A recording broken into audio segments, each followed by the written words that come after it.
오늘은 야고보서 4장 1절부터 10절의 말씀을 통해서 오늘 본문에 있듯이 하나님을 가까이 하라 하는 제목으로 은혜의 말씀을 전하려고 합니다. 야고보는 예수님의 동생으로서 예수님께서 승천하신 이후에 예루살렘 교회 초대 사도로서 역할을 감당했던 분인데요. 예수 그리스도가 공생의 가운데는 예수를 믿지 않던 분이었는데 예수님께서 승천한 이후에 예수 그리스도를 주로 메시아로 받아들인 분입니다. 그리고 초대교회에 일찍 순교하신 분입니다.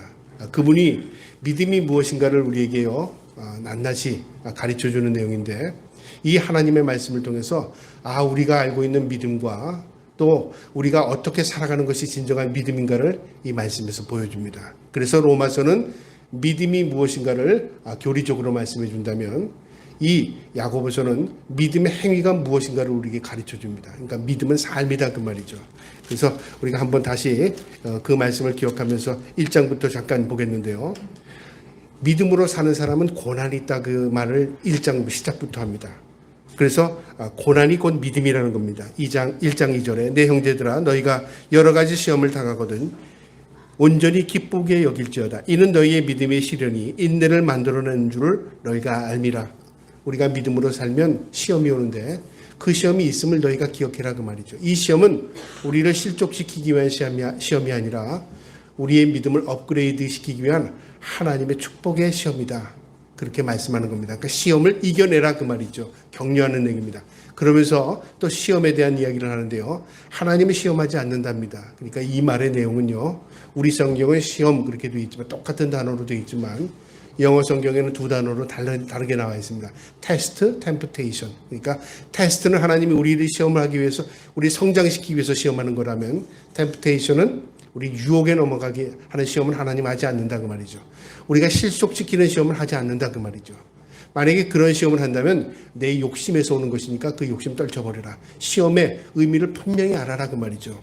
그러면서 하시는 말씀이 하나님이 우리에게 믿음의 열매를 맺기 원하신다. 그러면서 우리가 말이 열매인데 이 말을 조심해서 해라 그 말이죠. 말을 함부로 하면 우리의 믿음도 다 실족되고 결국 그 믿음이 소멸된다 그 말이죠. 그러니까 말의 중요성에 대해서 이야기하고, 그 다음에 2장에서는 우리가 믿는 사람으로서 차별하지 말라 그 말이죠. 사람들 간에. 왜냐하면 하나님도 우리를 차별하셨다면 우리 구원받을 사람 아무도 없다 그 말이죠.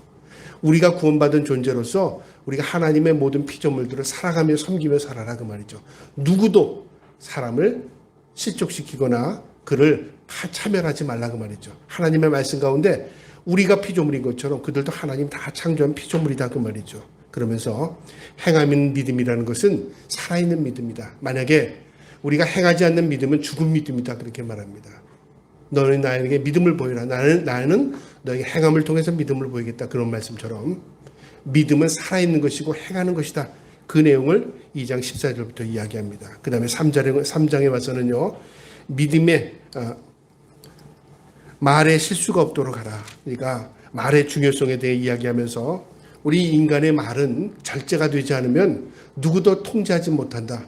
세상의 모든 피조물은 다 통제가 되는데, 훈련이 되는데 사람의 언어는 통제가 되지 않는다는 거죠. 간혹가다 감정에 휩쓸려서 자기가 가지고 있는 모든 걸 다 쏟아버리기도 하고 후회해도 이것이 돌아오지 않는다 그 말이죠. 그러니까 말을 항상 생각하고 조심스럽게 해라 그 말이죠. 그래서 우리가 조심한다고 되는 거 아니고 하나님께서 우리가 말을 잘할 수 있도록 우리 지혜를 구하라 그렇게 말합니다. 하나님이 우리에게 그런 지혜를 주실 것이다. 그래서 시편 기자가 하나님 나의 입술에 파수꾼을 세워달라는 말씀처럼 우리의 말을 항상 신중하게 하고, 내가 말이 부족하면 하나님 나에게 지혜를 주셔서 이 말을 잘 분별해서 할 수 있도록 하늘의 지혜를 구하라. 그 내용이 3장의 말씀입니다. 이제 4장의 내용은요. 어떤 내용이냐면 우리가 믿는 자로서 믿음으로 살아간다는 행위가 무엇이냐면 나를 구별하는 것이다 그 말입니다. 분별력, 구별입니다. 내가 세상에 있지만 세상 사람들과 구별된 인생임을 분명히 알고 행하라 그 말입니다. 오늘 이 말씀을 통해서 하나님께서 저를 통해서 여러분에게 친히 말씀하시는 하나님의 말씀이 되기를 주님의 이름으로 축복합니다. 자, 그럼 4장부터 보겠는데요. 4장에 뭐라고 말씀하시냐면 너희 중에 싸움이 어디로부터, 다툼이 어디로부터 나느냐? 너희 지체 중에서 싸우는 정욕으로부터 나는 것이 아니냐? 우리가 이 땅에 살면서 형제끼리도 성도끼리도 또 세상 사람들 가운데도 싸움과 분쟁이 일어날 때 있다 그 말이죠. 그 근본이 무엇인가를 알아야 된다 그 말이죠. 하나님이 싸우겠느냐? 그거 아니다 그 말이죠. 내가 믿음을 지키기 위해서 싸웠다? 그것도 아니라 그 말이죠. 영적인 싸움이 아니라 이 싸움의 의미는 뭐냐면 나의 정욕으로부터는 싸움을 분명히 알아야 된다 그 말이죠. 정욕이 뭡니까? 욕심입니다. 내 마음속에 있는 욕심, 세상적인 욕심이 결국 싸움과 분쟁을 일으킨다 그 말이죠. 그러면 내 마음의 욕심과 내 세상적인 욕심을 내려놓으면 싸움과 분쟁이 일어나지 않는 거죠. 형제 간에도 대부분의 싸움이요 욕심 때문에 일어납니다. 부모와 자녀 간의 싸움도 욕심 때문에 일어납니다. 성도 간의 싸움도 욕심 때문에 일어납니다. 세상의 모든 인과관계에 일어나는 싸움들이 다 욕심이 바탕이 되기 때문에 싸움입니다. 그래서 욕심이 무엇인가, 어디서부터 오는가를 분명히 알아야 된다 그 말이죠. 내가 아무리 욕심을 부린다고 해도 그 욕심이 이루어지지 않을 뿐만 아니라 욕심대로 되지 않는 게 세상이라 그 말이죠. 그럼에도 불구하고 사람이 욕심 때문에 서로 싸운다 그 말입니다. 그래서 싸움이 어디로부터, 다툼이 어디로부터 오는 걸 근본적인 이유를 알아야 된다. 그것이 나의 정욕 때문에 그렇다 그 말입니다. 2절에요. 너희는 욕심을 내어도 얻지 못하여 살인하며 시기하여도 능히 취하지 못함으로 다투고 싸우는도다. 너희가 얻지 못하면 구하지 아니하기 때문이요. 우리가 아무리 욕심을 부리고 심지어는 사람을 해서 죽여도 또 시기해도 그것이 그 욕심대로 되지 않는 게 세상이라 그 말이죠. 만약에 욕심스러운 사람이 욕심을 냈다고 해서 그것이 다 자기 것이 된다면 세상 사람들이 예외 없이 다 욕심스럽게 살아갈 것입니다. 그런데 왜 욕심대로 되지 않습니까? 그게 내 뜻대로 되는 세상이 아니라 그 말이죠. 그 세상의 모든 것의 주인이 하나님이시기 때문에 그렇습니다. 하나님을 인정해라. 내가 욕심스럽게 살아간다고 해서 다 얻어지는 게 아니라 그것을 주시기도 하고 거두시는 분이 하나님이심을 알아야 된다 그 말입니다. 자, 그러면서 하시는 말씀이 뭐냐면요. 너희가 얻지 못하면 구하지 아니하기 때문이라. 내가 기도하지 않았기 때문에 이게 얻어지지 않는 이 말이 아닙니다. 여기서 이 말의 내용은요. 무엇을 구하는, 너희가 하나님의 뜻을 구하지 않았기 때문에, 하나님께 너의 모든 것을 내려놓고 기도하지 않았기 때문에 그것이 너희 욕심으로 굳어지는 것이다 그 말입니다. 그러니까 구하여도 얻지 못하면 이 내용이 구하면 내가 기도하기만 하면 되는 것이구나, 그게 아니라 여기서 말하는 구한다는 것은 하나님의 뜻을 구하는 것입니다.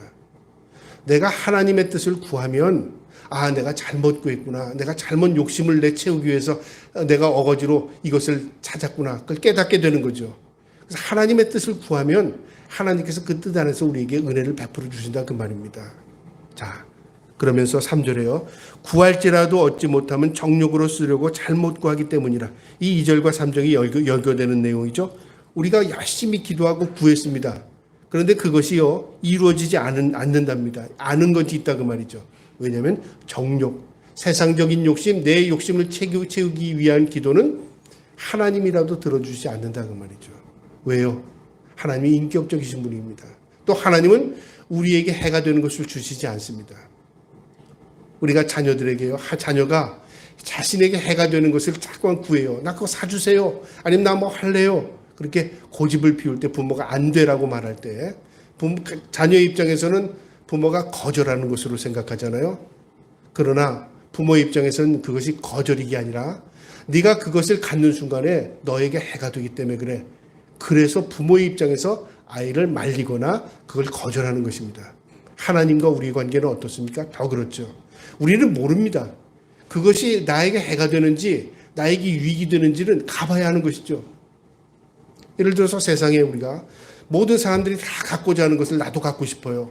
하나님 나에게 명예를 주세요. 내가 그렇게 기도했다고 생각해 보세요. 하나님 명예를 주실 수 없는 분이실까요? 아닙니다. 하나님은 왕을 세우시기도 하고요. 하나님 제사장을 세우시고 선지자를 세우시고요. 세상의 모든 것들을 하나님께서 세우십니다. 세우시는 분이 하나님이십니다. 그 하나님께서 우리 같은 존재에게 우리가 구하는 걸 하나님 충분히 주실 수 있는 능력의 하나님이십니다. 그럼에도 불구하고 하나님이 주시지 않는 이유는 뭘까요? 내게 도움이 되지 않기 때문에 그렇습니다. 그러니까 구하는 것을 내가 잘못 구하는 게 있다 그 말이죠. 심지어는 세상에 우리가 건강도 그럴 수 있고요. 우리가 명예뿐만 아니라 물질도 그렇습니다. 그래서 세상 사람들이 구하는 걸 똑같이 구하게 되면 어떤 결과가 일어나냐면 내 중심의 신앙이 되기가 쉽습니다. 세상 사람들이 그걸 받기 원하니까 나도 하나님 저거 갖고 싶어요. 하나님께 간구했습니다. 그런데 그것이 나에게 결과적으로는 해가 될 때 하나님은 주시지 않는 거죠. 근데 우리 입장에서 어떻게 생각하냐면 하나님이 나를 싫어하시나? 내 기도가 상달되지 않았나? 내가 기도가 부족했나? 이렇게만 생각한다고 말이죠. 그게 아니라 하나님의 관점에서 우리가 무엇을 기도하고 있는 것을 깨달아야 하는 것이죠. 그 말입니다. 바로 정욕으로 쓰려고 잘못 구하기 때문에 그렇다 그 말이죠. 그래서 세상 사람들에게 물어보면요, 결과가 없는 답이 참 많습니다. 그거 왜 그렇게?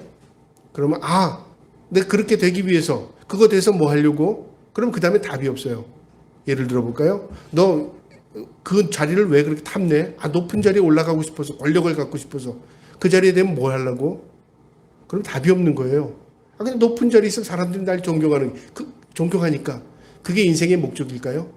존경받고 지위가 높은 자로서 군림하며 사는 게 인생의 목적이라면 참 허무한 거 아니겠습니까? 물질도 마찬가지예요. 내가 돈 많이 벌려고. 돈 많이 벌어서 뭐 하려고? 그거 가지면 내가 편안하게 살잖아. 그러면 어떻게 되는데? 편안하게 살면 하나님과 가까이 동행하게 될까요? 물론 편안하게 사는 게 죄는 아닙니다. 우리가 그걸 통해서 하나님께 영광을 얼마든지 올려드릴 수 있습니다. 그러나 그것이 나에게 해를 입힌다고는 생각을 하지 않는 것이죠. 여러분, 우리가 많은 것, 풍성한 것, 그 다음에 남이 가지고 있지 않는 것을 내가 다 가지고 있다고 해서 내가 그걸 통해서 하나님께 영광을 돌릴 것 같습니까? 우리 인간은요, 그렇지 못한 존재입니다. 왜냐하면 죄성을 가지고 있기 때문에 그렇습니다. 그래서 내가 통제하고 절제하지 못하는 것들을 하나님 주시지 않을 수가 있어요. 우리의 믿음의 부족이기 때문에 그렇습니다. 또 믿음 때문에도 아니고요, 그것이 결국 나를 해를 입히기 때문에 하나님 주시지 않는 것일 수도 있어요. 어쨌든 중요한 것은 정욕으로 쓰려고 잘못 구하기 때문이라 너에게 해가 돼, 너에게 좋지 않아 그 말입니다. 그러니까 내가 구하여도 얻지 못하는 것이 하나님의 능력이 없어서가 아니라 나에게 해가 될 수 있겠구나. 그리고 하나님의 사랑이 그 안에 있구나. 그걸 깨달아야 한다 그 말입니다. 4절에 가늠한 여자들아, 세상과 벗된 것이 하나님과 원수됨을 알지 못하느냐? 그런즉 누구든지 세상과 벗이 되고자 하는 자는 스스로 하나님과 원수되는 것이니라. 여기서 4절에 가늠한 여자들이니까 이게 육체적인 가늠의 의미가 아닙니다. 영적인 의미입니다. 가늠한 여자들아 라는 내용은 뭐냐면요, 가늠이란 존재가 어떻게 일어나냐면 남편이 있는 여자가 다른 남자와 외도를 하는 것이 가늠입니다. 그렇죠? 우리는 우리의 신랑 대신 예수 그리스도가 있습니다. 우리의 주인이 있습니다. 그럼에도 불구하고 우리가 이방신을 섬긴다든가 세상과 벗한다든가 세상 사람처럼 살아가면 그것이 영적으로 가늠한 여자가 되는 겁니다. 가늠이 된다 그 말이죠. 그러니까 육체적인 가늠이 아니라 여기서 말하는 가늠한 여자들이라는 의미는 우리가 믿음을 가지고 하나님의 축복 가운데 구별된 하나님의 백성임에도 불구하고 너희가 가늠한 여자처럼 정신없이 살아가는구나 그 말이죠. 세상에 벗대고 살아가는구나. 하나님과 죄를 짓고 사는구나. 그것을 의미하는 겁니다. 가늠한 여자들아, 세상과 벗된 것이, 세상과 벗됐다는 건 뭐냐면 세상 사람들이 추구하는 것을 추구하는 게 벗입니다. 그들과 의식이 같습니다. 행동이 같습니다. 그리고 그들이 세상 사람처럼 살아갑니다. 그러면 이 세상에 벗된 것입니다. 우리가 구별한다는 게 뭐냐면요, 세상에 하나님을 모르는 사람들은 그렇게 살지라도 우리 하나님을 아는 사람으로서 그렇게 살 수 없다고 구별하는 것이 의식입니다. 이 의식이 가지고 있는 사람만이 하나님 앞에 구별된 인생을 살아갈 수 있는 것입니다. 그래서 세상을 추구하는 이 세상과 벗된 이 가늠한 사람들아 그 말입니다. 하나님과 원수됨을 알지 못하느냐. 여러분, 하나님과 원수됨은 어떻게 될까요? 하나님과 원수되면 우리가 사탄의 무리에 끼는 겁니다. 하나님과 원수된 자는 천국에 가지 못하죠. 하나님과 원수된 자는 하나님을 대적하는 자입니다. 나 하나님을 직접적으로 대적하지 않았는데라고 말할지 모르지만 내가 세상에 젖어 살면 하나님을 대적하는 게 되는 거죠. 그걸 알아야 된다 그 말입니다. 그러면서 그런즉 누구든지 세상과 벗이 되고자 하는 자는 스스로 하나님과 원수되는 것이 것이니라. 스스로 하나님과 원수되었답니다. 누가 원수 되라고 한 것도 아니고요. 누구의 무리에 끼어서 원수가 된 게 아니라 나 스스로가 세상의 벗이 되니까 하나님과 멀어진 겁니다. 그러니까 하나님과 원수가 된 것이라 그 말이죠. 그것을 알아야 된다 그 말입니다. 5절에요. 너희는 하나님이 우리 속에 거하시게 하신 성령이 시기하기까지 사모한다 하신 말씀을 헛된 줄로 생각하느냐? 하나님이 우리 속에 거하게 하신 성령님을 우리에게 보내주셨습니다. 그러니까 우리가 예수 믿는 사람이라는 것은 내가 보증하는 게 아닙니다. 나 예수 믿어. 할렐루야 아멘. 그게 예수 믿는 보증이 아닙니다. 내 안에 계신 내주하시는 성령님이 그걸 보증해 주십니다. 나 진짜 내가 예수 믿는 사람인가?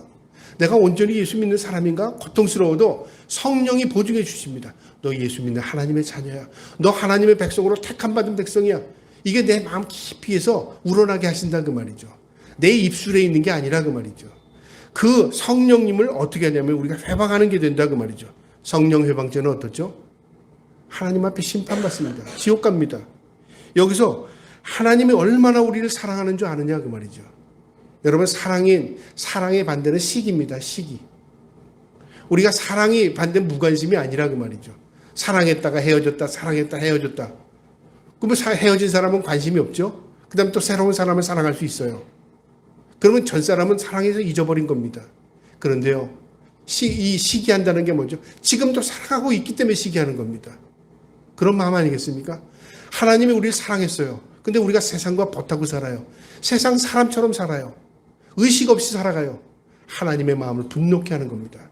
하나님의 마음을 시기케 하는 겁니다.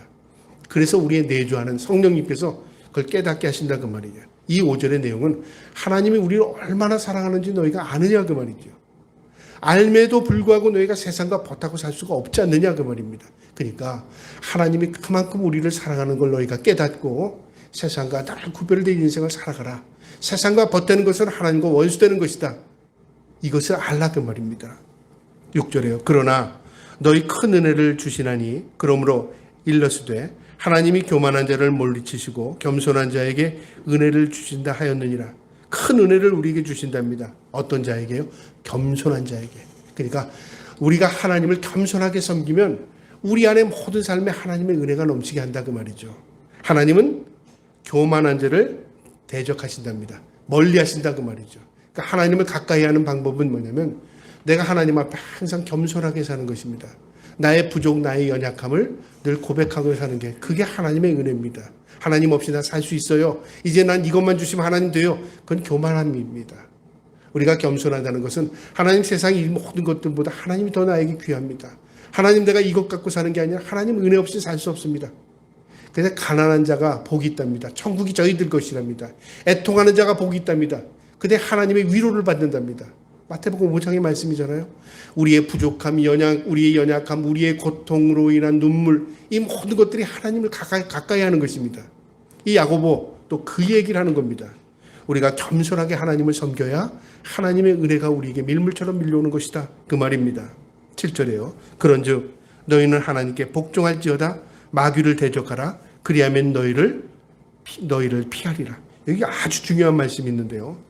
너희는 하나님께 복종하랍니다. 여러분 복종은 뭐냐면 철저히 나를 낮출 때만이 복종할 수 있습니다. 여러분 옛날에 노예 제도가 있었습니다. 노예는요 주인의 말에 그저 복종할 수 있는 것 외에 다른 것이 없습니다. 그렇죠? 내가 무엇을 따지거나 내가 무엇을 타협하거나 내 주장을 내세울 수 없습니다. 무조건적인 그 주인의 말에 순종하는 것밖에 없습니다. 이게 복종입니다. 하나님께 철저히 복종하라. 하나님 말씀대로 살아라 그 말입니다. 하나님 이게 이해가 안 돼요. 하나님 이건 아닌 것 같아요. 이건 뭐냐면 하나님을 내 생각대로 내 이해하는 만큼만 믿으려고 하는 것이죠. 오늘날 그런 사람들이 얼마나 많은지 몰라요. 세상에 가지고 있는 지식을 가지고 있었요. 그걸 하나님을 정죄하고 판단해요. 세상에 가지고 있는 알량한 자기의 경험 가지고 하나님이 이렇다 저렇다 판단하는 거죠. 여러분 하나님이 그런 판단을 받을 분이십니까? 하나님은 세상을 창조하신 분이십니다. 창조주십니다. 그분을 절대적으로 내 마음의 주인으로 모시고요. 그분 앞에 복종하는 것, 순종할 때 그것이 놀라운 기적과 은혜를 베풀어 은혜가 내게 임하는 것입니다. 말씀의 순종이 뭐죠? 기적을 경험하게 하는 것이죠. 그래서 복종하라 그 말입니다. 마귀를 대적하랍니다. 하나님을 가까이 할 때 마귀가 멀어지는 거지 않습니까? 마귀를 대적한다. 우리가 영적인 싸움입니다. 우리가 하나님 앞에 순종하는 게 영적인 싸움입니다. 우리는 영적인 싸움이라고 하면 마치 기도굴에 들어가서 40일 기도하고 또 금식하고 어떤 영적인 행위를 행하고 하는 게 우린 영적인 싸움이라고 생각하는데요. 성경은 보면 그런 내용이 없습니다. 영적인 싸움은요, 하나님의 말씀에 순종하며 사는 자체가 싸움입니다. 내가 오늘도 하나님의 말씀대로 살아가는 겁니다. 싸움인 겁니다. 영적인 싸움. 마귀를 대적하라. 하나님 앞에 순종해라. 영적인 싸움이랍니다. 그 뒤에 답이 나오죠. 그리하면 너희를 피한답니다. 누가 피하죠? 내가 하나님 앞에 순종하며 사니까 누가 피하죠? 사탄 마귀가 우리를 근접하지 못하는 거예요. 내가 순종하니까 주인이 완전히 달라요. 두 주인을 섬길 수 없다고 성경은 기록되어 있습니다. 내가 내 삶을 통해서 하나님이 나의 삶의 주인임을 고백하고 살면요, 사탄이 근접하지 못합니다. 자기도 죽기 때문에 그렇습니다. 감히 하나님의 소유를 사탄이 건드려요? 그건 자기 죽을 짓입니다. 사탄이 그렇게 근접하지 못합니다.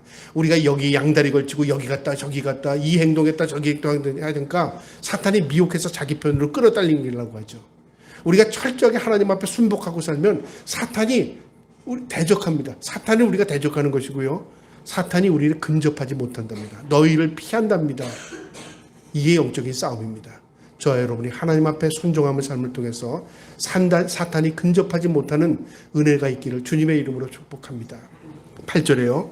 하나님을 가까이 하라 그렇게 말하죠. 그러하면 너희를 가까이 하시리라. 죄인들아 손을 깨끗이 하라. 두 마음을 품는 자들아 마음을 정결하게 하라. 하나님을 가까이 하랍니다. 그러면 하나님 우리에게 가까이 오신답니다. 여러분, 하나님 가까이 하는 게 뭐죠? 하나님께 가까이 하는 것, 내가 하나님 말씀대로 순종하며 사는 겁니다. 오늘 하루도 하나님 말씀대로 사는 것입니다. 그러면서 오늘 이 8절에 두 가지를 또 우리에게 교훈하는데요. 두 마음을 품지 말랍니다. 깨끗한 마음, 깨끗한 손. 이 깨끗한 손이라는 건 죄 짓지 않는 삶을 말합니다. 그래서 이 제사장들이 제사를 준비할 때는요, 먼저 그들이 정결하게 모든 것을 다 갖춰 입었습니다. 옷도 몸도 그다음에 그가 죽은 시신도 가까이 하지 않았습니다. 이게 거룩입니다. 구별하는 의식이죠. 우리가 세상 가운데 구별된 하나님의 백성으로 사는 게 바로 깨끗한 손이 되는 것입니다. 죄를 멀리하는 삶입니다.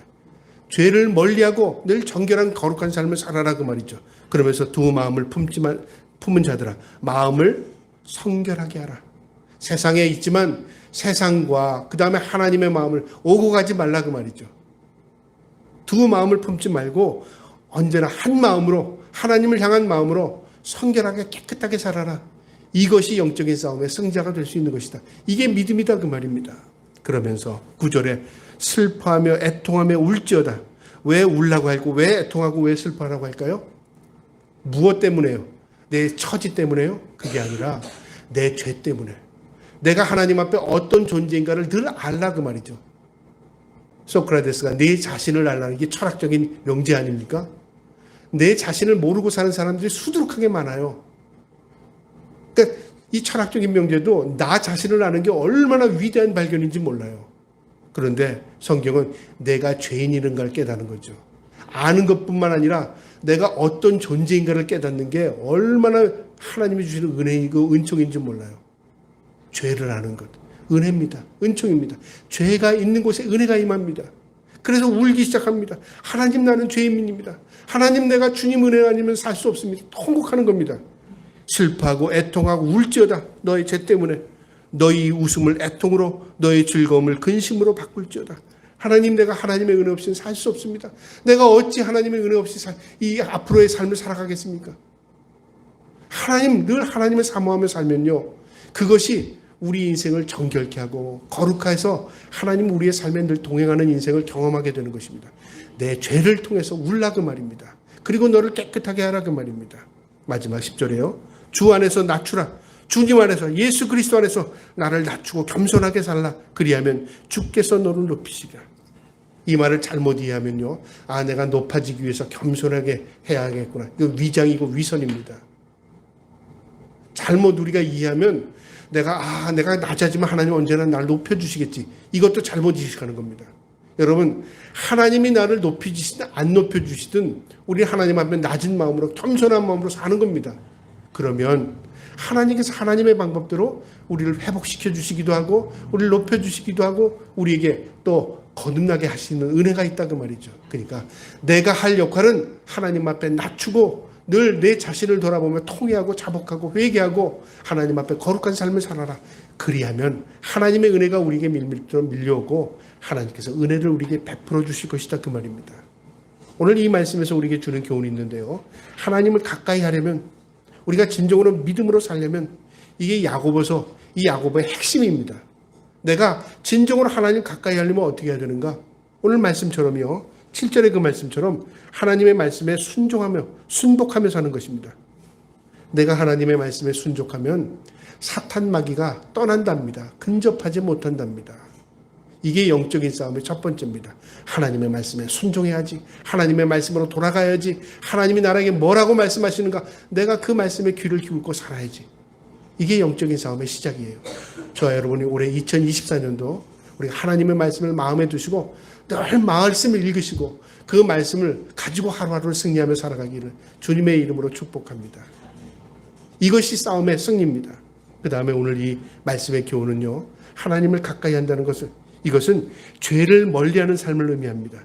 8절 중반절에 손을 깨끗이 하라. 손을 깨끗이 한다는 게 바로 죄를 멀리해라 그 말입니다. 그래야 하나님이 우리와 함께 하시고 우리에게 은혜를 베푸신답니다. 고린도 후서 1장 7절에 육과 영의 온갖 더러운 것에서 자신을 깨끗이 하자. 구별된 삶을 살자 그 말이죠. 온갖 세상의 더러운 것에서 나를 구별하랍니다. 여러분 구별 의식이 없는 사람들은요. 더러운 것, 깨끗한 것을 구별해내지 못합니다. 왜 깨끗한 것과 더러운 것을 알게 되냐면 분별력이 생기기 때문에 그래요. 어린아이들이 분별하지 못하기 때문에 더러운 것을 만지잖아요. 성장하게 되면 더러운 것이 뭔가를 알게 됩니다. 지식적으로. 그래서 그것을 어떻게 합니까? 멀리하는 것이죠. 영적으로도 마찬가지입니다. 영적으로 더러운 것이 무엇인가 알게 되면 그 더러운 행위를 멀리하게 된다 그 말이죠. 그러니까 손을 깨끗이 하라. 우리가 정결한 하나님 앞에 경결한 삶을 살고 죄를 멀리하라 그 말입니다. 베드로전서 1장 15절에는요. 너희를 부르신 거룩한 자처럼 너희도 모든 행실에 거룩한 자가 되라. 왜 하나님이 우리를 거룩하라고 하실까요? 내가 거룩하니 너희도 거룩하라. 하나님이 거룩하신 분이십니다. 구별되신 분이십니다. 더럽고 추하고 악한 곳에 하나님 계시지 않습니다. 그래서 우리를 거룩한 삶을 살게 하시는 것입니다.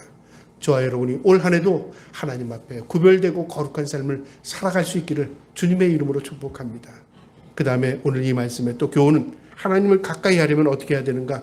9절 하반절에 그 말씀이 있습니다. 하나님을 향한 온전한 믿음으로 사는 것입니다. 성결하게. 이 성결하게라는 말은 온전한 믿음입니다. 정직하고 깨끗하게 그 말이죠. 성결하다. 정직하고 깨끗하게 살라 그 말이죠. 오늘날 왜 그리스도인들이 세상 가운데 욕을 먹을까요?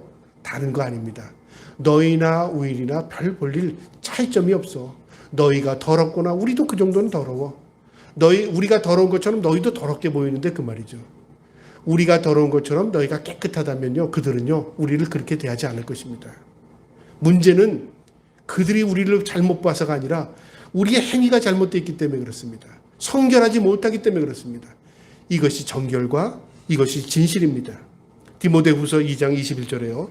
누구든지 이런 것에서 자기를 깨끗하게 하면 귀히 쓰는 그릇이 되어 거룩하고 주인의 쓰임에 합당하며 모든 선한 일에 예비함이 됨이라.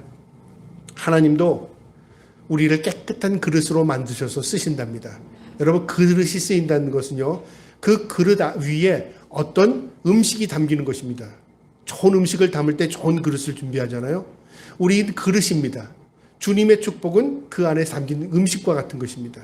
내가 깨끗한 그릇으로 준비되면 하나님 우리에게 귀하게 그 하나님의 쓰임새에 합당한 쓰임을 받게 되는 것입니다. 저와 여러분이 올 한 해도 하나님 앞에 온전한 믿음으로 깨끗한 삶을 살기를 축복합니다. 마지막으로요. 하나님께 가까이 하는 것. 오늘 10절의 말씀처럼 하나님 앞에서 항상 겸손하게 사는 것입니다. 주 앞에서 낮추라. 겸손하라 그 말이죠. 여러분 겸손한 자에게 은혜를 주신답니다. 내가 남에게 겸손하게 살면요. 그 사람도 나를 인정해 줍니다. 여러분, 교만한 자를 사람은 좋아하지 않아요. 자신이 교만해도 나는 교만한 사람이 나도 교만하기 때문에 교만한 사람이 좋다. 그런 사람 없습니다. 자신이 교만해도요, 겸손한 사람을 가까이 하고 싶어요. 그건 인간의 본성이 그렇기 때문에 그렇습니다. 하나님은 어떨까요? 하나님은 얼마나 겸손하셨을까요? 여러분, 하나님은 창조주니까 교만해도 우리가 뭐라고 할 수 없어요. 그런데 하나님은요, 피조물처럼 되셨어요. 그런데 피조물보다 더 낮아지셨어요. 피조물에 발을 씻기기도 하셨고요. 피조물을 대속해서 죽으시기까지 하셨어요. 그처럼 겸손하신 창조주 하나님이 우리에게요, 낮추는 것이 은혜임을 깨닫게 하십니다. 좋아요, 여러분. 올 한 해도 하나님 앞에서뿐만 아니라 우리의 형제들 가운데, 사람 가운데의 관계 속에서도요, 항상 겸손하고 자신을 낮추는 그 은혜를 통해서 하나님의 은혜를 경험하는 삶을 살아갈 수 있기를 축복합니다. 아멘.